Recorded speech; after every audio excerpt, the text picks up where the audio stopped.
All right, all right, all right. Malta in the house, not me, my man Norman.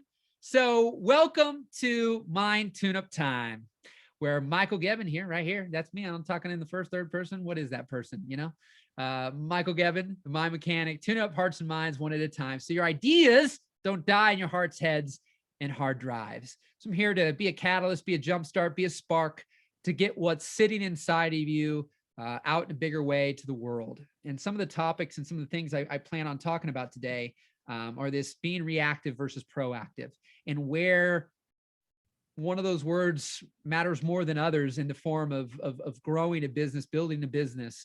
But you can go to mindtuneuptimelive.com to register for these Zoom sessions. That's where typically these sessions, which I'm going to get to what I'm doing here that I just started this week. These sessions, I really, really want to have people on. I always want to try to have a new person. I kind of have my paid coaching, paid groups that I do regular coaching with people. So I always try to take a new person. So these calls, if there's nobody new who wants to raise their little hand and get coached right now, I'm probably going to do my best to keep these sessions a little shorter. If there are new people on, then I'm happy to coach 1, 2, 3, 4 people that are new people to help out, kind of complimentary, give back. So you can join those Zooms and get your coaching by going to mindtuneuptimelive.com, registering for the Zoom. It streams live into the Facebook group, which you can access there every week. And it's automatically there. And then the replays are usually up by end of day Thursday on favorite podcast platform and YouTube with some fun show notes to see what's going on in each session. Top of that, I started Your Daily Jumpstart this week, which will add to the same podcast, same YouTube channel that I'm definitely trying to keep really short. And first one I did 20 minutes, next one I did 15. You know, I just get going even on like these sessions, and time just flies by. It just evaporates. I just get in the flow, get in the zone, and I'm like, oh my God, it's already been 15 minutes. So anyways, the Your Daily Jumpstart is designed to be a 5 to 15 minute little session to be that catalyst, to be that jumpstart, to be that spark for you. I'm not doing any coaching on those, but I'm going to do those Monday through Friday. The goal is that I go live. Now I'm going to work some stuff out where people can potentially get reminders and all that for that. But as I always embody, massive imperfect, massive inspired action. Right now, I just going live on my meeting, stream it to Facebook, and that's it. And then that's also in the next couple of weeks going to be on podcasts and YouTube as well. I'm trying to just build some of those up because I plan on about 99% of them being able to, being able to go live every day at 9. But like tomorrow, I have something that I already had planned before I got inspired to do this, because I can control a lot of my life now and my schedule. So knowing this, I can plan things around it so I can do that. But right now I have a few things. So here and there, I may do them a little later. I may do them earlier. But by default, I want to do them at 9 a.m. every day and get people conditioned to that. And then, like I said, there'll be replays and things that'll be released on podcasts and other platforms, because I know if you want to catch them later, they're easier to consume via podcasts or YouTube. So that all being said, let's get into it. 2022. Proactive versus reactive.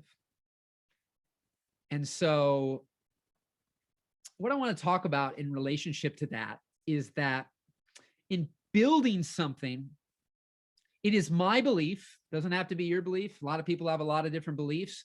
But in building something, there is an enormous amount more of proaction, if you will, being proactive than being reactive. Because as my man, I don't know if he came up with this, but I love this line: an object at rest stays at rest until acted upon by an outside force. So if you're at your house kumbaya every day about how you could have this amazing business or this amazing life, and you're hoping that God, the universe, source, or some outside force is going to kick you in the pants and get you going, the reality is people have to be aware of you. You can do things in the real world, like outside of the internet, for you to have people be aware of you and what you do and what your dreams and ambitions are, or you can do it online. But if you do it in either place and you don't tell your story, you don't share your story, you don't interact, and no one knows who you are or where you are or what you do or what you want to do or what your dreams are, and your ideas are dying in your heart, head, and hard drive, then there ain't going to be nothing outside of you that's going to kick you in motion. right? Building something, this idea that you're going to react to everything to build a business is also highly unlikely, because where are these people coming from up front, right? If I am not loading content online, if I am not calling people, interacting with people, texting people, emailing people, posting on the, Facebook or social media, if everything is in a notebook or in my head or on a hard drive, then where are these people going to come from to purchase from you, to buy from you, to, interact with you? They're not. And so there can be a place where you can reach, like when I think of my video production company, there reached a time where my proactivity was just continuing to show up and just film the weddings, show the wedding, right? So, same day edit. Because I had so much momentum, I was proactive for so long that I reached a place that the only reason my wedding business doesn't exist today is by choice, by me intentionally not saying yes for years. I told somebody today, I stopped and did my last wedding and didn't do that many, I think in 2014. I still had a substantial amount of leads the rest of 2014, 2015, 2016.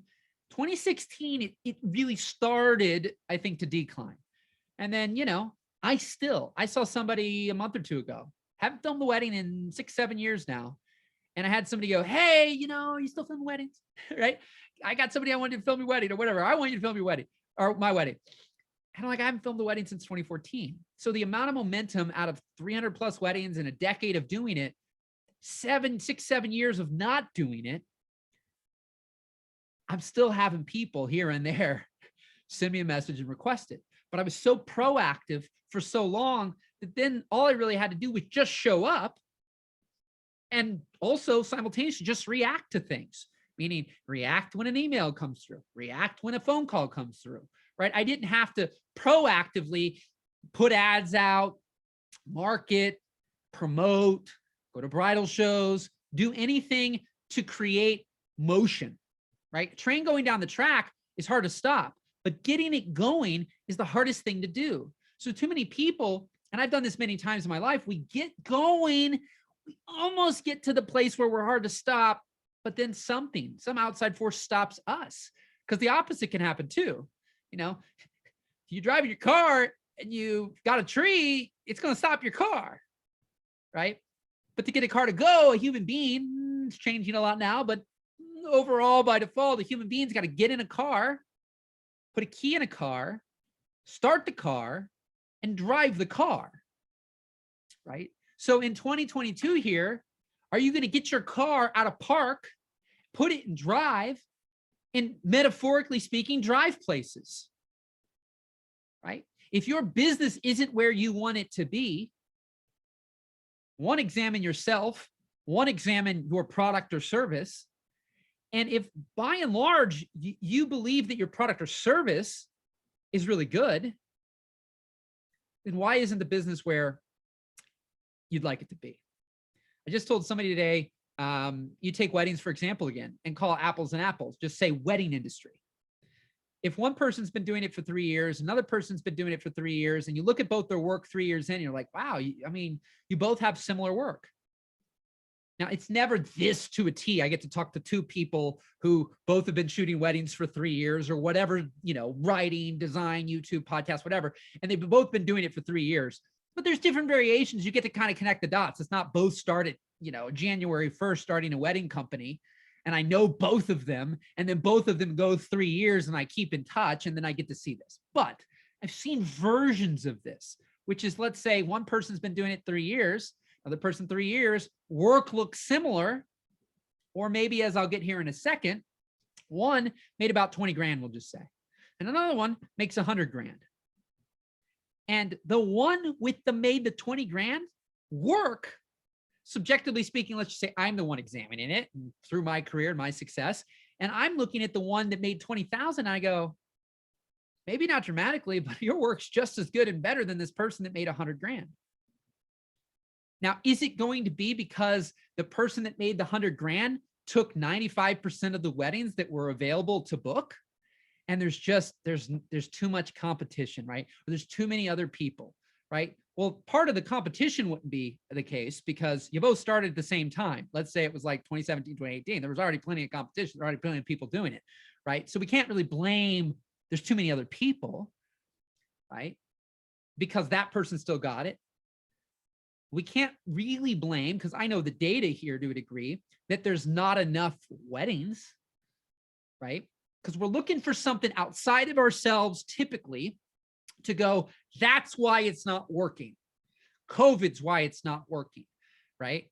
Where I live is why it's not working. My age is why it's not working. I don't have enough money is why it's not working, right? On and on and on. We're looking for something else. My mom, my dad, my friend, my brother, my person I live with, like all these reasons we want to look at outside ourselves and go, well, Johnny over there, Sally over there. And we look and we examine them and we find all the reasons why they had an advantage over you. And that's why they made 100 grand in the same 3 years that you made 20 doing the same thing.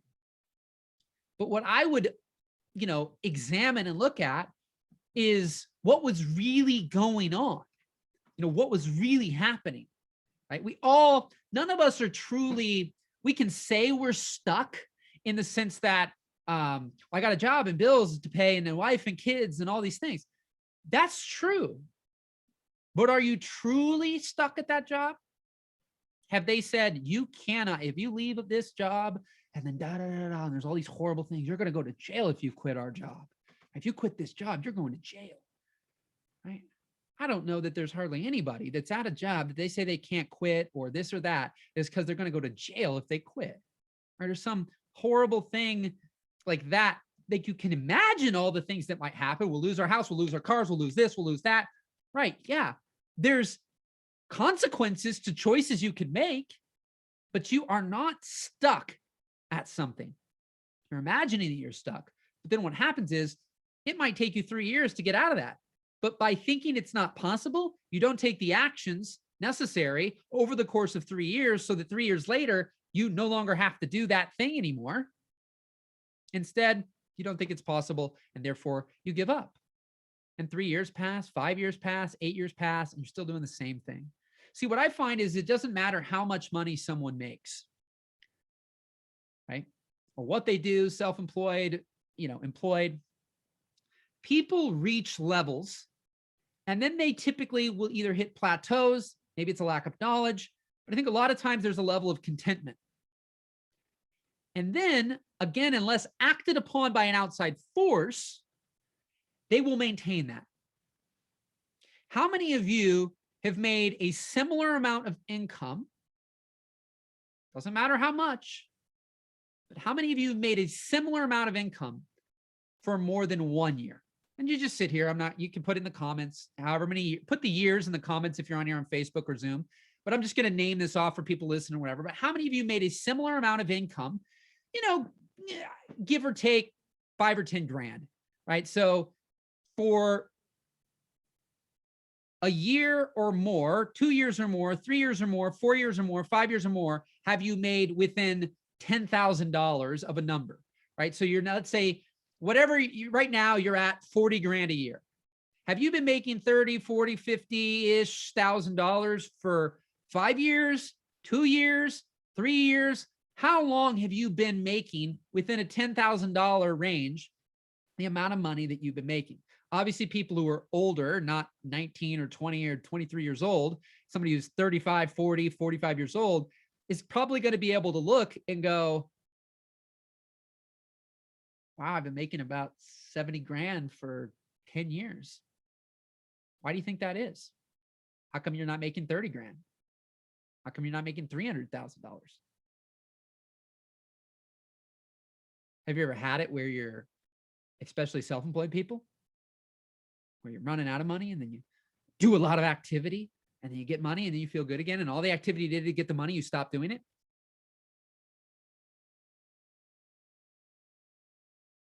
People reach levels of contentment, and unless acted upon by an outside force. Now, here's the thing. This is the whole shift upon this. So most people, are you going to be one of them? if you're at that same thing, unless a COVID, I'm just going to say COVID, I'm not getting into semantics, the details, but COVID decimated people in a negative way and blew up for business, just business, let's just take business. Some people got decimated, some people kind of neutralized, and some people exploded. So some people, it went way down, killed their business, put them out of business. Some people just kind of like stabilized still. They found the way to still maintain what they already were, or some, because of COVID, it exploded. But that was an outside thing that happened that ultimately, I would say, showed the true colors, but showed where people are at or on their skills or their drive or whatever, right? And it just depends on what it is. Because yes, some industries, there was almost nothing you could do. Some almost entirely, but others, it appeared as though there were nothing to do. But I know businesses where I live that are, in the same county, the same city, the same everything, and they're within like blocks of each other, and some went out of business and didn't move the needle at all, and some exploded in similar type of industries. But the ones that exploded innovated. They didn't sit around and wait and go, I hope things get back to normal, right? And so the thing is people with jobs or people with even self-employment who have reached a level of contentment, have reached a level of thing, but maybe dreaming, may have ambitions. The thing is that most, not all, doesn't have to be you, are looking for the outside force to move them beyond where they are. And what will happen when that happens? It will either go backwards or forwards, or figure out to stabilize. It's like a buoy. Push it under the water, it fires back up, but it doesn't float in the sky and it doesn't sink under the water, right? It wants to just sit here. You push it down, that's hard to do, and getting it to stay up, well, then you have to hold it, but it doesn't fly. It doesn't, it can't stay above the water. It stays at a certain thing. And so some people, they get destabilized for a while because they get fired or COVID happens, and they get right back. No matter what it is they end up doing, they get right back to where they are. Now, some people go backwards. They can't figure out how to get back to where they are, and they find a new stabilization point that they can tolerate. Say you're making $5,000 a month, you look at everything, and all of a sudden you're like, I think if I quit this and do that, I think I can get rid of this and that. I can buy with $3,000 a month, right? And then all of a sudden you stabilize at $3,000, and then you might stay there for years until some other outside force causes you to act. And my thing of what I realized is that for me, whether there's God, universe, spirit guides, or anything else in between, what I realize is that if I take, for example, we'll call it the JJ. Call it the JJ. Now I know somebody named JJ. I'm not talking about that JJ if you think it's you, but I'm thinking of another name and another name. I put it together of something without giving the person away, keeping them anonymous, but we'll call it the JJ, right? So if I get hit with inspiration and a voice inside my head, not a person, not an external force, nothing, literally all of a sudden I'm just taking a crap and I think of JJ. I don't know why I'm taking a crap. I'm thinking of JJ, but by God, that's what we're going to say I'm doing. I got to have fun, make people smile, throw them off a little bit, but I'm taking a dump. Okay. JJ pops in my mind. And I'm like, it just says, call JJ. Why should I call JJ? What about how I look up JJ? And I'm like, I haven't talked to JJ in 3 years. And he was the last one to send me a message. I didn't respond. You can go through all these things and then just move on with your day. Go back to whatever it is you were doing. Right? That's what a lot of people do. Now, what I've learned to believe when it comes to synchronicities and things, have you ever called somebody or texted somebody? Usually it's in person or talking or whatever. And you're like, man, I've been thinking about calling you. Or you call them, and you're like, wow, I was just thinking about you too. And sometimes you're like, yeah, did you just saying that? And I really believe that a lot of times it's truth. But here's the key thing. Who will you be? Most people don't act on those inspired thoughts. They don't take action. They're not proactive. They're not pro-action. So when that thought comes through to them, and how are we doing, everybody? Can I get some rock and rolls? Where are we at? Make sure we're all alive and kicking here on Facebook, some lives, comments on Zoom. So what happens is that most times, most people have those types of things happen. Most, they can't even hear them because they're moving 1,000,000 miles an hour and they don't slow down enough to listen. That's one. The people who actually hear it all the time or some of the time don't typically act on it. That's why if you're the one who acted on it, the other person says it, I believe they were likely thinking the same thing too. At that moment, both of you thought of each other and were like, Michael, JJ, Michael, JJ. And we're like both thinking of each other, both while we're probably taking a dump too, by God, you know, a little bit more morbid here today, but anyways. And most people, nobody does anything with those types of things most of the time. What I've learned to do, maybe not all the time, I hear a lot more of those thoughts, but maybe not all the time do I act, but I act a lot. And what I've learned is to act on those inspired thoughts and then take inspired action. And then the M&Ms start rolling in. What are the M&Ms? M&Ms are magic and miracles, right? Now, miracles are everywhere. I did that on my Monday Daily Jumpstart. But here's the thing is that magic starts to happen. Some of my greatest thing with my wife, Tony Robbins, Tim Ferriss, came out of those inspired thoughts that led to immediate action. I didn't sit and go, should I, could I, would I, what would this, what would that? They probably won't. I don't know. I'm not good enough. I'm not this. I haven't responded. I haven't talked to them. Oh, they think of me. I'll probably bother them. They'll probably be annoyed. They might bring up that thing. Ba ba ba ba ba ba ba ba ba ba ba ba ba ba ba ba. Right? All these things you start going ahead and like screw it and you move on. Right? And you don't do anything with it. Rather than call JJ. Why? I don't know. It doesn't say anything else. The voice in your head doesn't say anything else. Right? And so then for me, you don't need it to say anything else. I don't need to think about anything else. Send the text, go to Messenger. See, what's different is I could have an inspired thought that says, go to Messenger and message people. That's great, right? That's wonderful. That's less specific, still fine.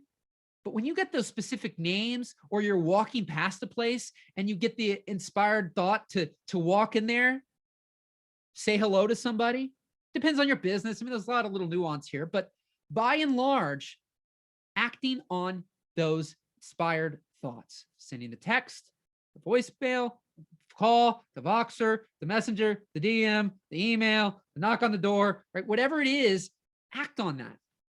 And you'll find magic starts to happen, synchronicities start to happen. And those are the little, to me, nudges that are guiding you down the path.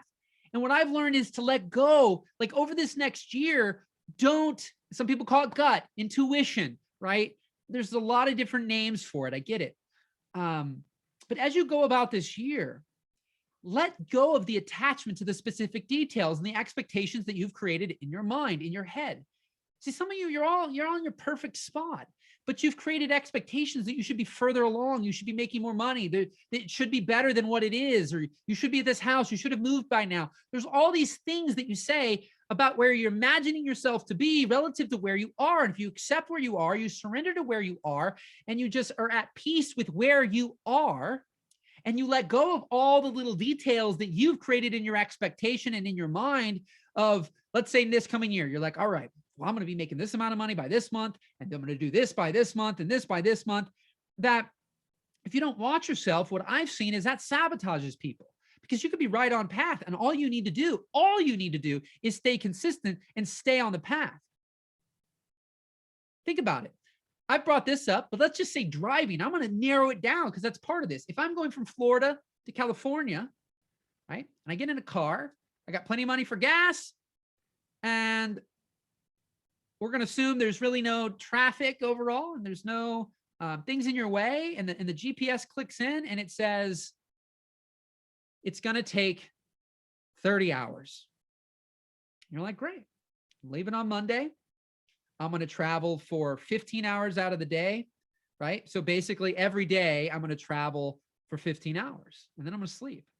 So I'm going to be there in 2 days. Then two people do this, just like the other scenario again. Okay. Two people do this. One gets there in pretty much 2 days, maybe 3.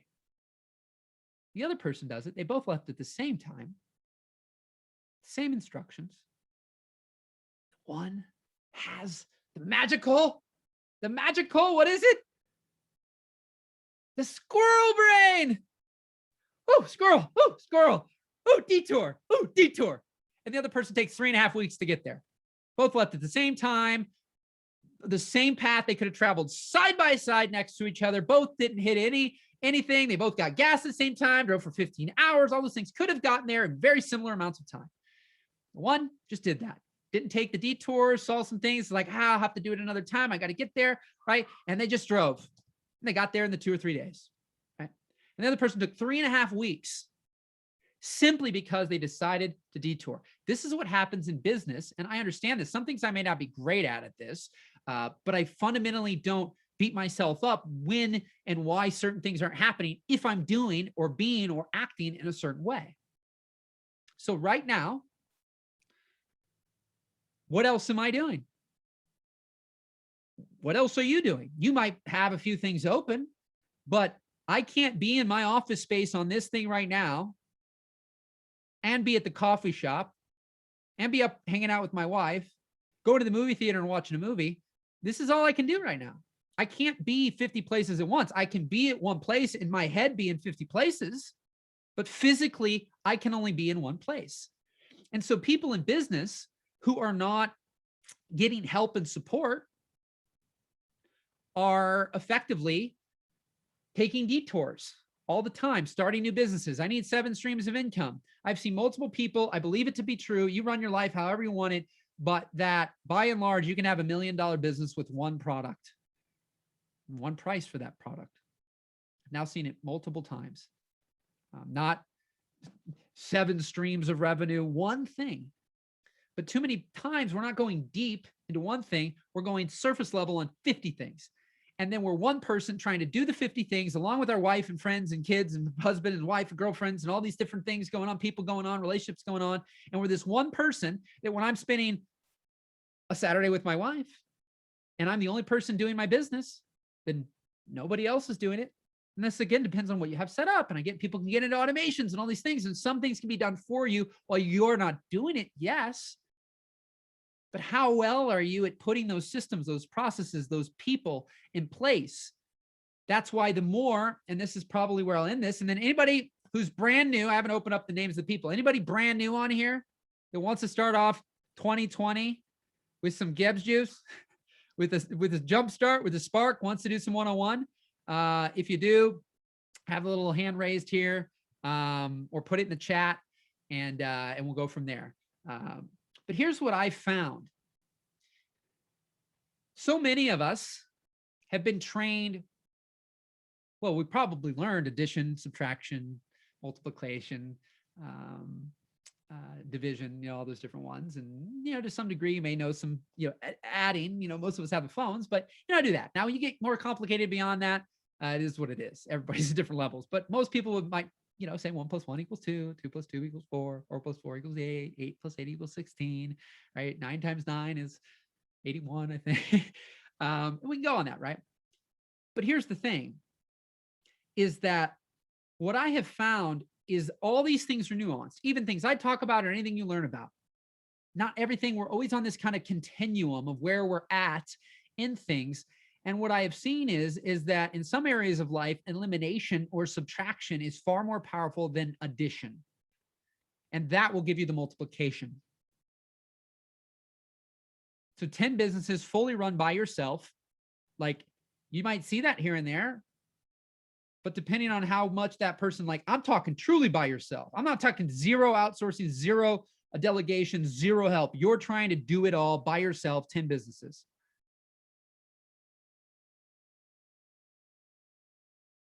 Completely separate, random, different things. Interconnected or disconnecting.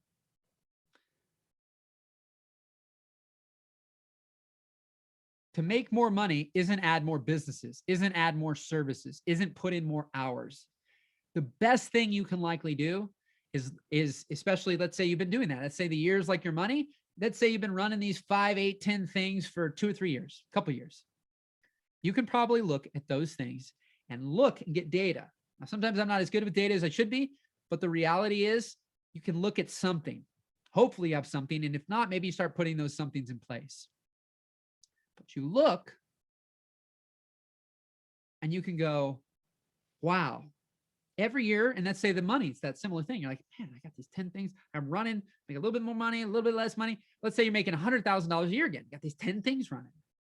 Can you look and go, wow, I'll just tie this back to my weddings back in the day.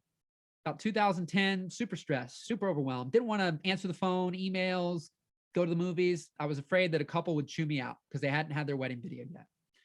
And I did majority weddings. I was doing same day edits by this stage of time, but I offered all these other things based on what my peers and everything else that I believed that I needed to add to charge more money, right? And I even reached a stage where it's like, I want to make more money, right? So I got to add more deliverables. I got to add more time. I got to add more cameras. I got to add more people. But it was all about addition. And without the help or support even, little old Michael here, I just got more and more overwhelmed. I loved shooting that day. I loved interacting with the couples, and I loved doing the same day edit. The beginning, everything's fun with anything new because it's fresh and it's fun, typically. There's certain things that still don't light a spark no matter how long you do it. And other things, spark might be small and it starts to light up more and more. But this was something where in the beginning, I liked a lot of the things. And then as I did more of it, I could look at it. I'm like, I love the same day edit, but I was under a belief that I had to, add more time, add more people, add more cameras, add more edits.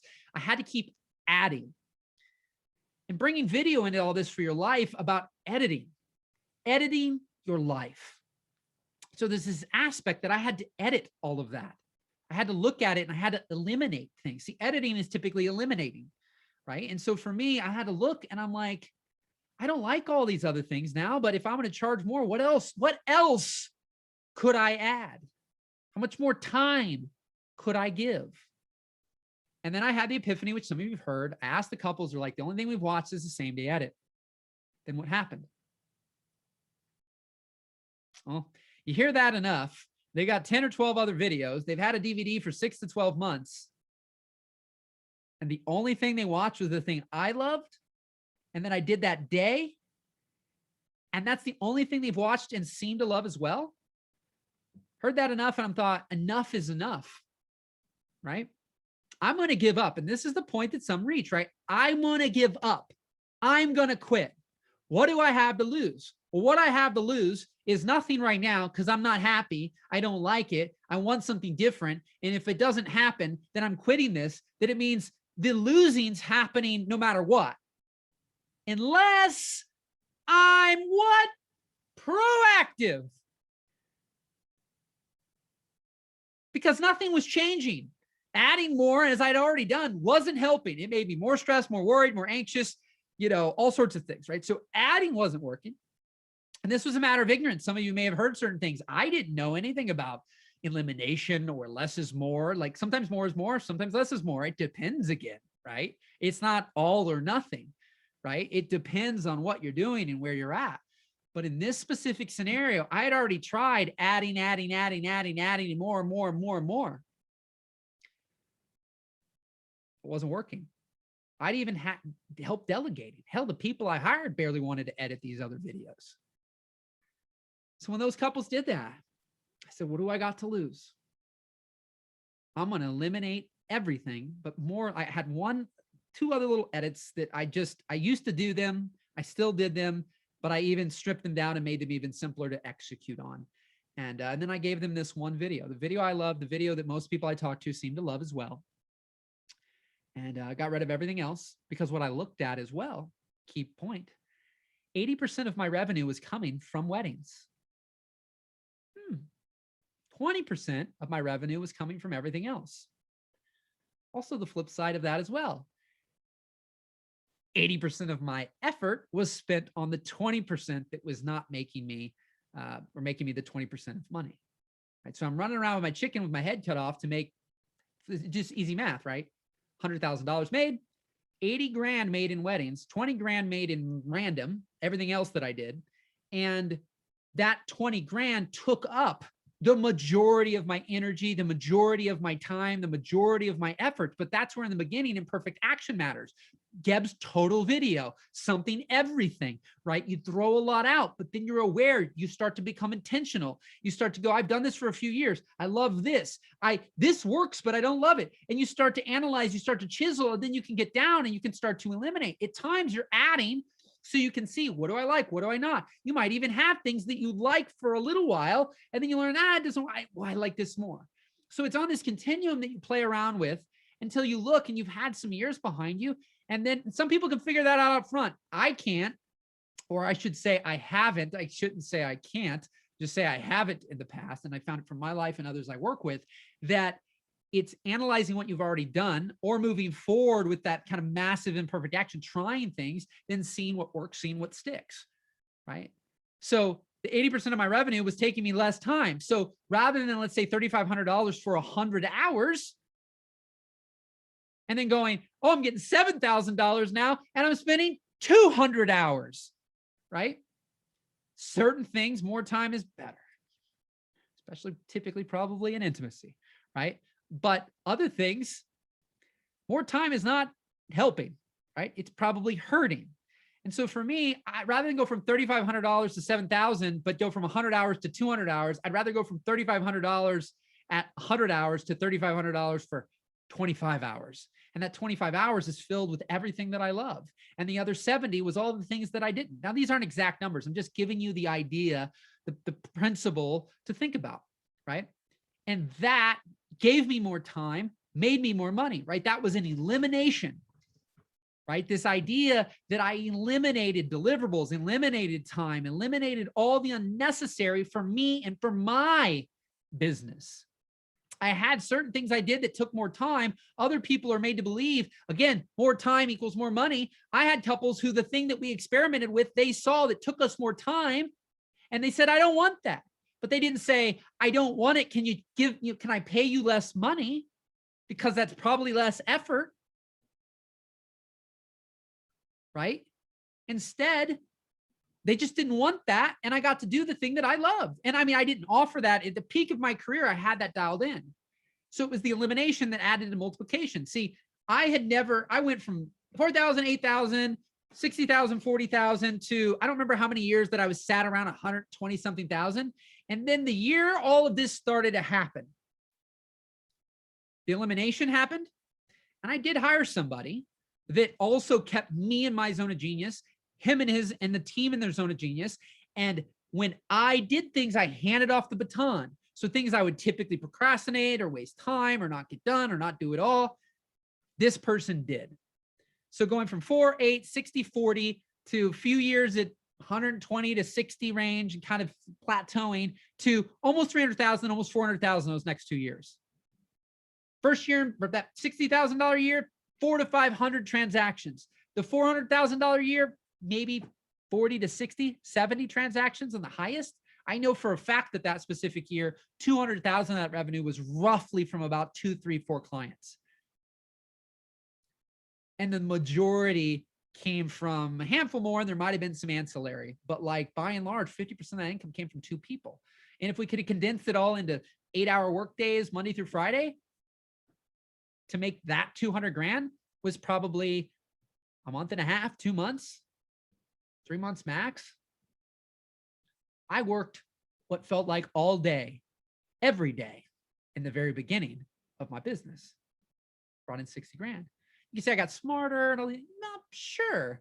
There's a lot of little nuance to that.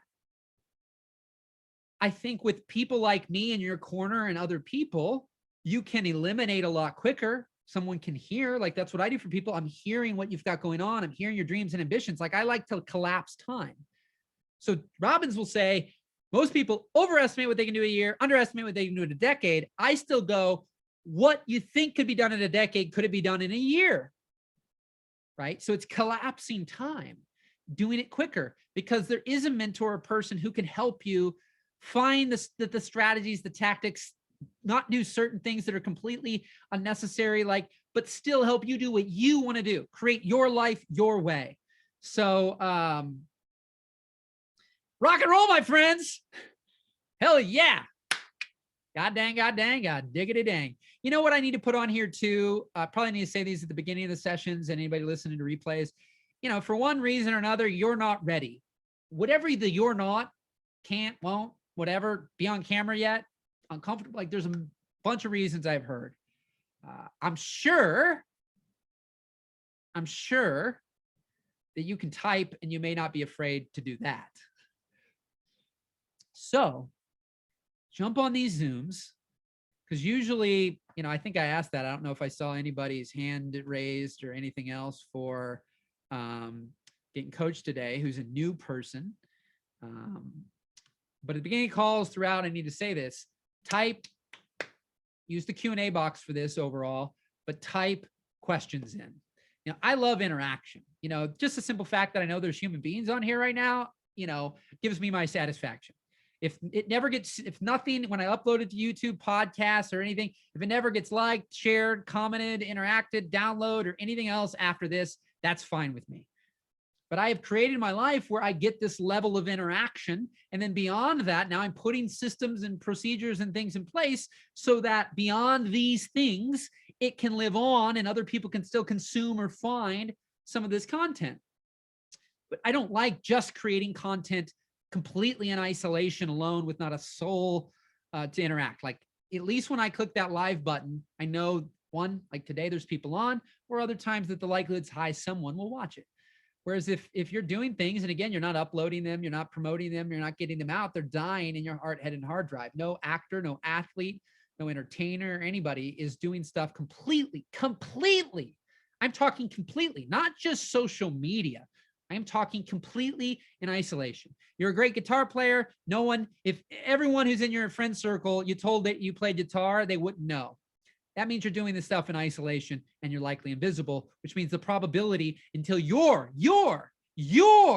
proactive. That could be one time, one person playing the guitar in front of them, and they do activate you. Oops, hold on there. Sorry. They do activate you, but that would still be you getting your rear end to somebody. You have to first be that activation at time. You can hear this. I can activate you here. That could be it. But now let's use that example, you are going to have to take that guitar that you've played for no one, not online, not offline, and no one knows you play, and play for someone.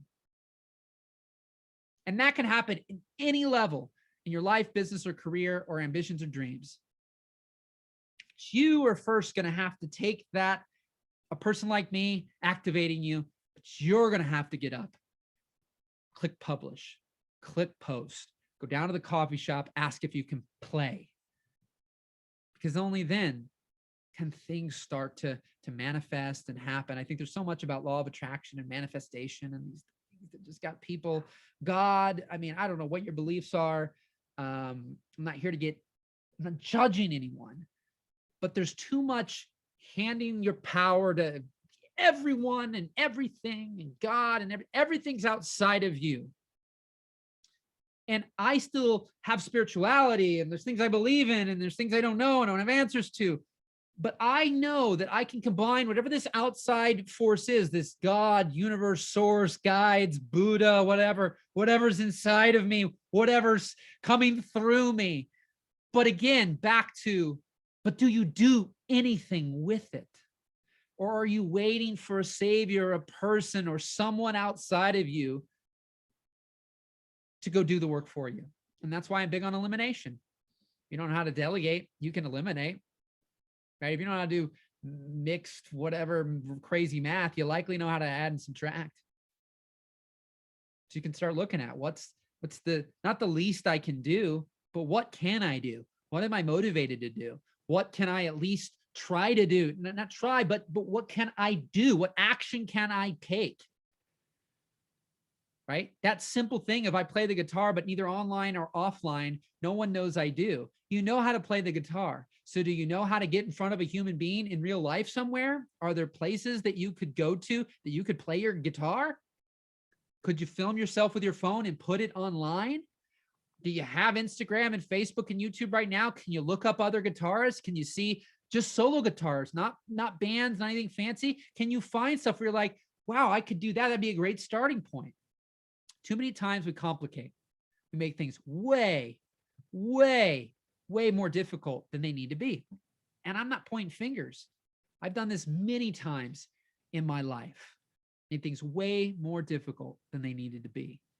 And the reality is, for my life, elimination, subtraction has led to multiplication. Right? because you only have so much time. You only have so much energy. You only have so much focus. You have so much dedication, commitment that you can give at times in any given day. And we're all at different levels with that. And so the more you add and the more you don't add potentially support or help or systems or email or automation or these things, then you just run out of time. You run out of energy. You run out of the enthusiasm, right?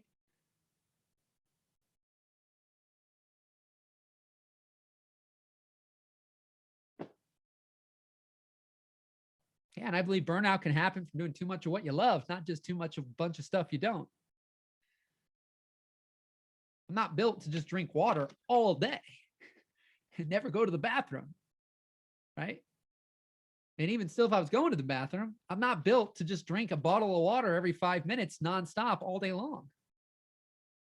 Probably, I guess. I mean, I don't know the science, but that's probably not a good thing. You're supposed to have a good chunk of water, but if I drank a bottle of water like this every 5 minutes from the time I wake up till the time I go to bed, let's say that's 15 hours, every 5 minutes drinking a bottle of water like this, I'm pretty sure that would cause some problems, right? So many times we're doing too much in one single thing, or we're doing too much of a bunch of things, and a lot of it doesn't energize us. Right? I've found that there's things that you've never done that when you do it, you get a spark, some type of spark. That's what I'm doing today. Wasn't a passion, wasn't a desire. It wasn't some big, hairy, audacious goal, right? There was nothing on my radar, probably in a like professional way, till probably 2010, 2011 on my radar in a professional way. The spark was speaking to a group of college students when I would have probably was seniors and I would have been a freshman. It was around 2007. Got asked by my math teacher, not so ironic. Everything connects. By my math teacher, her husband was a entrepreneur. I had an entrepreneur class at a college. I didn't go to college, and these kids were seniors. She asked, I think, a couple years if I'd speak. She knew I started a business and stuff, and then I didn't want to do it. I hated talking in front of, like, I could talk one-on-one to people, but networking things I was in, I hated it. Tell us who you are. I'm Michael Gebben. I have Gebb's Total Video, and you're supposed to do it in like 60 seconds or whatever. I hated those things. You imagine, like, hard enough for me to try to record a video in 15 minutes, let alone 60 seconds. So anyways, it's like Tony Robbins with his TED Talk. He's like, usually I do these 50-hour seminars, and now I'm supposed to do it in 18 minutes. You know, I think he still went over. Only Tony always goes over on things, but that's the thing for me, right? Is this was not a passion, a dream, a desire, or anything. But the first time I finally was like, okay, I'll do it. I think it was a couple years into business, and I did it. And I'm like, there's a spark here. There's something here. I was talking about something I was passionate about, and I knew more than the people I was talking to. So, I was less worried, less stressed. In fact, I thought I'd go for 15 minutes. 15 minutes, if I can go 15 minutes. I got in there, I got done talking. Some of the kids are slouched, and they're sitting up, and they're asking questions. And finally, we get done. I said, how long did it go? The teacher's sitting in the back. He's like, well, the class has been over for 45 minutes. And I'm like, oh, okay. Well, he didn't stop me. Everybody was enjoying it. But, and that was a spark. But I still didn't talk that much or do anything like that, or even think I could do it professionally in any capacity until a couple more years later. I mean, a few more things happened again before I thought about doing it professionally. It wasn't a dream. It wasn't a passion. But, take in the flip side, writing. I mean, I've had writing flow out of me, and, I like it more than I did years ago. I'm better than I was years ago. I still don't really per se know where periods and commas and, certain things go. Whatever you want to think of me, that's fine. But, my emails to Tony Robbins that led to hundreds of thousands of dollars worth of work were written by this same guy who's speaking today. Because why? I got an inspired thought, led to an inspired action that was very imperfect. It was from a great intention, great heart space, head space, all those things. So I didn't need to be the best writer. I didn't need to know where commas and periods and exclamations and all these exclamation points, and all these other things went so I could write this perfect email and then never send it because I'm afraid. Thought it and I did it. And that's really the big thing here today. I hope there's something that either one, you've been thinking about that you're going to act on when you get off this call, or you're going to be more aware when you have the JJ's, the JJ thoughts, and the JJ thought comes in and says, call JJ, whoever JJ, Sally, Susie, Jackson, George, whomever, that you get that you're going to text them, call them, reach out to them. You're going to go in that shop, whatever. You're just going to do it. You're not going to think about it and all the reasons why it will or won't work and it's a waste of time or all these things. You're just going to do it. But there's things that when you do it, there's a spark. There's an excitement. It may not turn into a full-blown forest fire in general for years. That was what I'm doing today. But there was a spark. But writing, I was told for years, you need to become a better writer. You need to learn copywriting. You should do that. And, I've done those things because I believed in the people. And they weren't trying to harm me or hurt me or manipulate me. It did what worked for them. I'm not telling you that you should be a public speaker. I'm not telling you that you should be a writer. I'm simply saying that anyone can have inspired thoughts, intuition, gut feelings, either be proactive or reactive. Reactive is you're reacting to them taking action because they acted on it and were proactive and call you, versus you acting on it and calling them. And just maybe sometimes you'll both call each other at the same time. But the truth of the matter is there's other things that they just don't light a spark. People are telling you should do it. People are telling you have to do it. But the truth of the matter is you don't like to do it. You don't want to do it. You're not excited about doing it. And the likelihood is you won't keep doing it.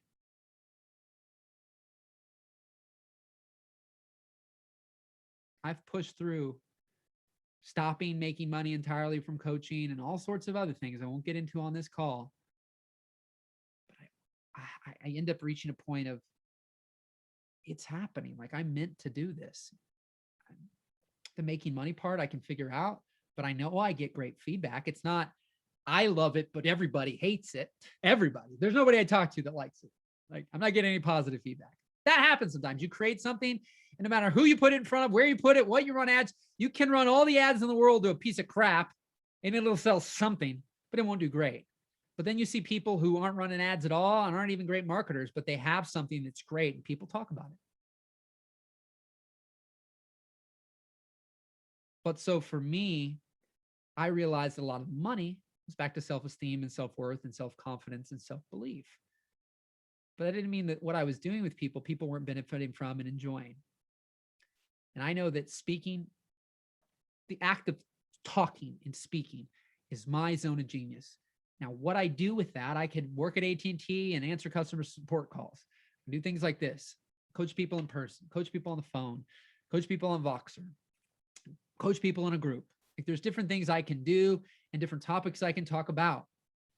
But the act of speaking is my zone of genius, something I can continue to get better at. I want to get better at. I love getting better at. I love doing. And it just, I get in the zone and I flow. Writing is more difficult for me. And I say that, but it just always has for a decade. And yeah, you do something long enough, you'll likely get better at it. But I still, it's something I know I don't have to do. And that in and of itself prevents me from becoming as great at it as I know I could, but the spark isn't there. The spark has turned into a forest fire here for this activity. So for you, it might be creating in isolation, creating with connection, a blend of both. It might be speaking. It might be teleprompter, scripting, editing, shooting, writing. But when you just take writing, you could write novels, fiction, nonfiction. You could write scripts, movie scripts. You could write music, right? There's so many things. And the more clear and focused that you become on what you really love to do, it could be a few things, but ultimately by and far, if you can have those few things, it doesn't mean eliminate everything from your life. My thing is about eliminating everything I don't want as a whole and adding in all the things I want to do. So what, as we wrap this up, unless there's some questions, get them in. Or there's somebody who's brand new who wants some coaching, I'll stay on a second half if there's some questions that come in, or there's somebody that's brand new that wants some coaching. I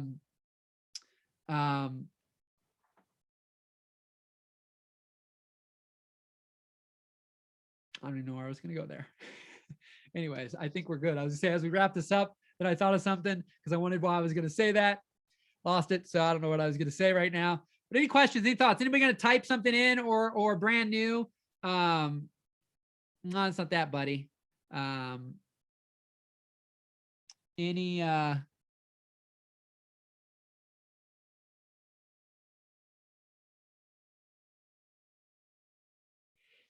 And so I love that from G though, real quick. Lots of people ask me to edit and write. And although it's easy for me, I just don't like it. It's by far not what I enjoy the most. I do it to help others. Yeah. And I've brought this up before. If I didn't want to disappoint people in my life, I'd still have a paper out. I'd still be working in a beer distributor. I'd still be at Jimmy John's. I'd still be cleaning houses with my mom. I'd still be shooting weddings and dance recitals and graduations and church services and funerals and be filming some random birthday party for somebody. I mean, there's so many things in my life that I've kind of transitioned out of that if I didn't want, I want to help people. And so many of those things I just mentioned, I'm capable of, I'm competent, I have the skills, and some of them are super easy to do. And I could be helping someone. But I learned that, well, let me see, there's something here. See, here's somebody who's so good that what do? We talk about him.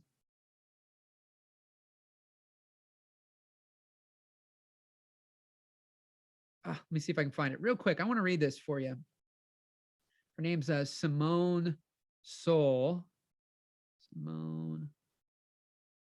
Let's see. Pages.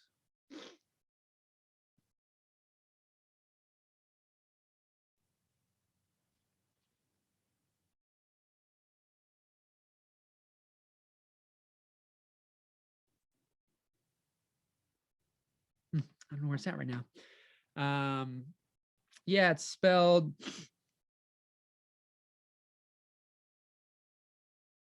S-E-O-L. That's it. Not S-E-O-U-L. I can't remember exactly where it was. She's got a lot of great posts that she's been making, but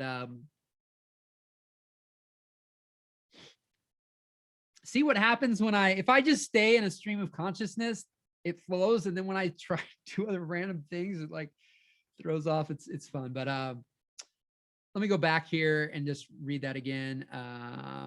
Yeah. So all those different things, gosh, it's on the tip of my tongue. I wish I had it exactly memorized, but this aspect of like, at times, if you won't,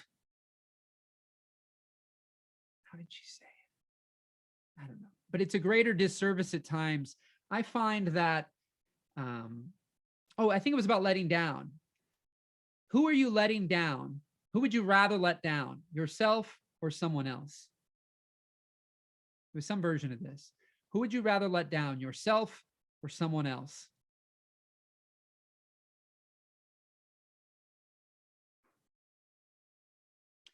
And at times, when we're people pleasing or your helper orientation, and that's what you love to do, what this typically also is insinuating is at expense of self.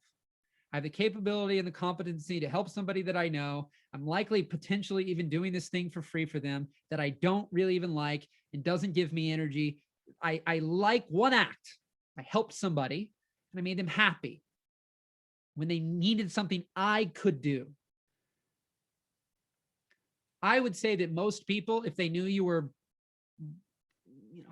halfway dissatisfied, not excited, not happy, whatever about this thing that you help them with that you don't really like, but you like helping, and it's like the 50-50 of where that sits, is I've found that helping doesn't always have to be me. Helping can be anybody. It's back to eliminate it for me, I add it to somebody else. That thing may need to be done, but who can do it? That's what they love to do. So when you do something that you can do, it's not a should do, but you can do, you're taking and don't want to do, you're taking that away from an opportunity for somebody to do the thing that they're excited to do.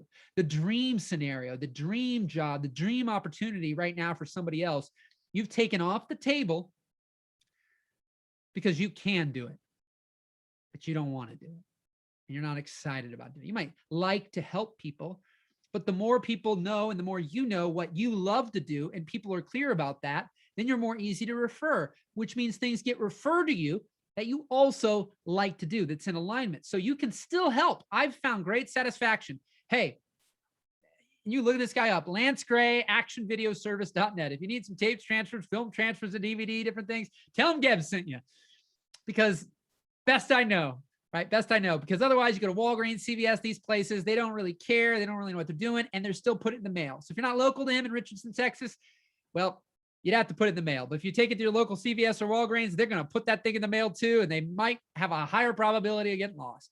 And so for me, people came to me for years. I had the technology. It is the easiest thing to do overall. Rewind the VHS tape, put it in the CD, DVD thing, put it in, hit play, hit record. I can make it. As long as everything works, that's about all it takes. But I wouldn't do it. I'd procrastinate. It's there for months. Then they'd be going, because, I'm doing it for free. You're doing it for super cheap. My mom tells me. Then finally I got rid of the stuff, so I couldn't do it. That made a big difference. But there was a time where I just said no. And I had to even tell my mom, because when I had it, there was like this weird thing. Mom, I don't want to do it. Well, it's easy money or this. And I'm like, I don't want to do it. I don't do it. And then I found that the ability to delegate that to, and I didn't take it, delegate it, and take care of it. I just said, call Lance from Action Video Service. It got done in a timely manner. It got done by somebody who's passionate about it, understands it better, cares about it, and, loves doing it. And I didn't. I just could do it. And I could help someone. And I like helping people. And I like people being happy. But usually a lot of those types of activities were at the expense of self. And then you lose energy, right? There's only so much time again in a day. And I want to fill my days with things that I love, because the things I love still help people. And I'd rather spend my days doing the things I love that help people than spend my days doing things that I don't love helping people. Because those people, I almost guarantee, would not be happy to know that you did something that you really don't want to do. But a lot of times we're really poor at communication. So somebody hears something, or they know you can do it, they ask you to do it, and with a big smile on your face, you go, I got you. And then you're like, why'd I do that? Why'd I take that on? Right? So there's that aspect where I found I can still help those people with things, because I've built up, maybe you don't have that yet, but maybe that's something you start to do. And I can tell people who I know do that thing. And then that person gets to benefit. It's a win-win, because I have people I know and trust, and I know will do a great job for them. And so I still help them. And then I helped two people in that scenario rather than one, and one being upset.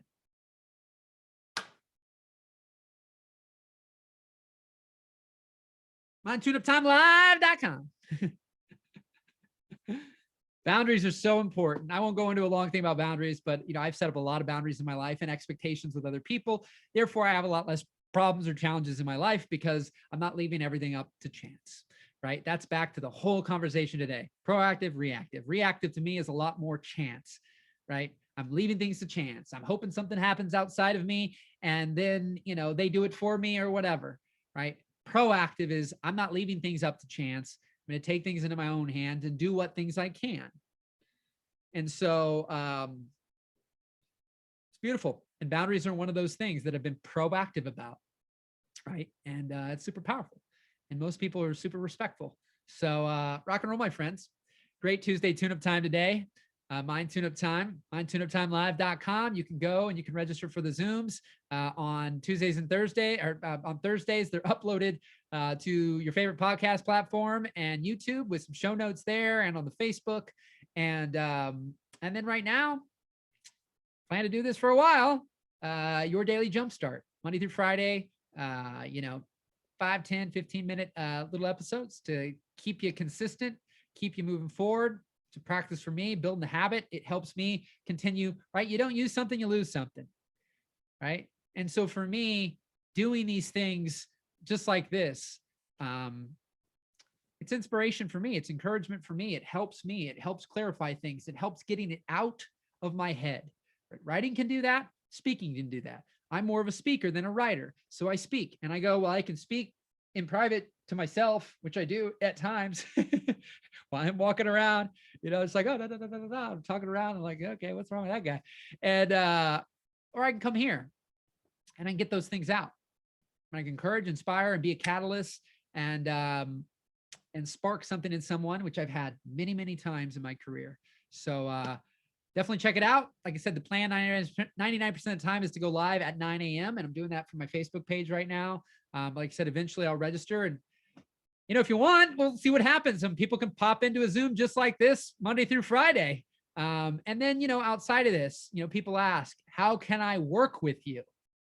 Because that stuff's more, I call it the preaching and teaching, right? The preaching and teaching part. Well, right now, if you go to themindmechanic.net, you can head on over there and you can click coaching, and there's a current offer that sits there that you can check out, and that'll allow that allows a Thursday call every Thursday at 2 p.m. and you can get coached as many times as you want. So, there's not that many people on and you're the only person, or a couple people, and you're the only one who wants to speak up every week, then I'll just keep coaching you. And so that's probably one of the most affordable ways based on, the fact of who doesn't speak up, and I'll take the same person over and over again. I don't do that on these Tuesday calls. And that does include some private time with me for coaching your pocket, what I call it. And so, but check that out on that site, themindmechanic.net. You can go to coaching tab.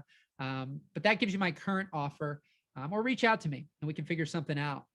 And I've got some stuff in the works I'm really excited about, but yeah, this stuff's just my give back. This helps me. I know it helps others. And so the preaching and teaching and encouraging and motivating, this is something that I just don't want held behind paywalls and everything else. It's just unnecessary. I've done it before. But the actual ongoing, like private regularity of interaction with me, so I can hear you. My line, when I hear you, I can help you. When I hear you, I can help you. That regularity, that's what you pay for. That's the main thing that I sell. And it comes in a few forms. So you go there with the current offer that's on the website, or send me a message. But otherwise, we'll see you in your daily jumpstart or mindset of time. So hope to be working with some of you this year. Super excited about that. We're going to be putting on the calendar. I got to do it real soon here. Our second meetup that's part of that offer. So I did my first one back in October. I think there was about 12 of us together, and super, super awesome. And so we'll probably be doing that next one in March or April. And yeah, so rock and roll, my friends. Have a great rest of your week, and get your final little thoughts there in the old chat. Wish you all the best. Appreciate you all so much. And for those listening afterwards, when you're not on live, I hope to see you on one of the future Zooms here. And if not, if you can't make those for one reason or another, send me a message, michael@themindmechanic.net, or go to facebook.com/Gebs86, or type in Michael Gebben. You'll see me and my wife, and send me a message there. I'd love to hear from you. So appreciation and gratitude as well, my Norman, Gail, G, Alicia. Appreciate you being on here today. And who else is on here? Yeah, those are the most active ones today. So rock and roll. We'll see you.